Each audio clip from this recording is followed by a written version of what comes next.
where there are many kinds of doctrines, so many kinds of belief, various denominations, and in all these settings, we have come to an understanding that not all churches are having the same beliefs.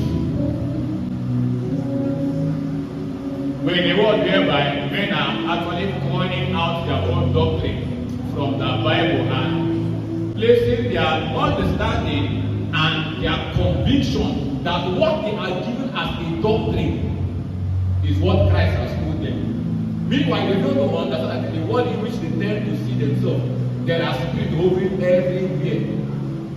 Even here, there are spirits. Downstairs, there are spirits. In your house, there are spirits.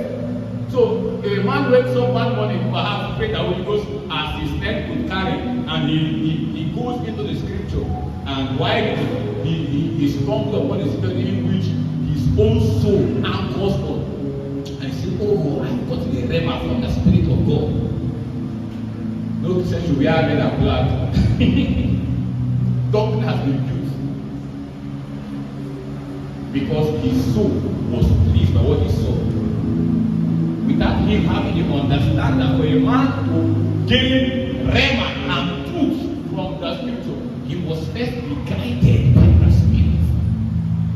Doctrinal studies. And many of us have been, which one like this, impatient of different kinds of doctrine.